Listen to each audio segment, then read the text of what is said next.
Modern diets are characterized by hypersanitation. We rely on antibiotics and thermal pasteurization, which systematically remove living, microbially active organisms from the food chain. This chart contrasts industrial pickling with traditional methods. Commercial pickling predominantly utilizes synthetic acetic acid and high heat to eradicate all bacteria, resulting in a sterile product that is entirely devoid of biological vitality. Traditional fermentation instead relies on controlled anaerobic conditions.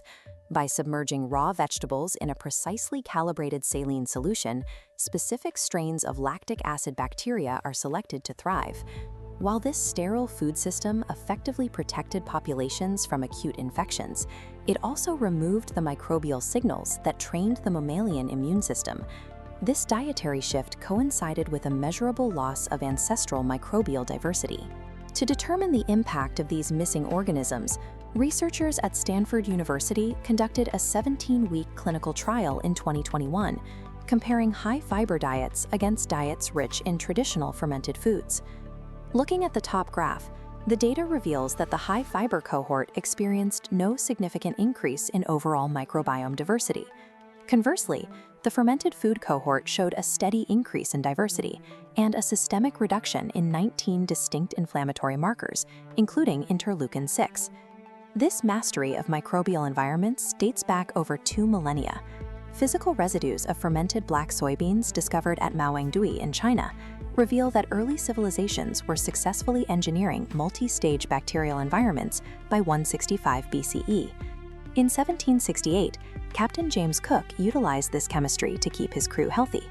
The low pH created during lacto-fermentation stabilizes the vitamin C molecule, preventing its degradation over multi-year naval voyages. Lauder clinical profiling confirms that these traditional practices provide the specific microbial data required to restore internal ecological resilience. Lactic acid bacteria dominate their environment by releasing organic acids that permeate the lipid membranes of competing bacterial species. Once inside a pathogen, these acids release free protons. To maintain its internal pH, the invader must exhaust its energy reserves, pumping them out, leading to metabolic collapse and cell death. To survive the acidic environment they create, these bacteria utilize an elegant genetic survival mechanism called the GAD system. On the left side of this membrane, bacteria pull in L-glutamate via a specialized antiporter. Inside, an enzyme consumes an internal proton to convert glutamate into GABA. This prevents the internal pH from crashing, and the resulting GABA is pumped back out. The resulting accumulation of GABA functions as the primary inhibitory neurotransmitter in the human brain, where it reduces neuronal excitability. In order to reach the lower intestine, these microbes must survive the highly corrosive environment of the human stomach. They accomplish this using the WZX/WZY pathway. This flippase enzyme rotates assembled sugar units across the lipid bilayer. These sugars form an exopolysaccharide chain, a shield allowing bacteria to survive stomach acid and adhere to the gut lining. Once attached, these microbes catabolize dietary tryptophan into diverse indole derivatives. Here, microbial indoles act as ligands binding to the human aryl hydrocarbon receptor, or AHR.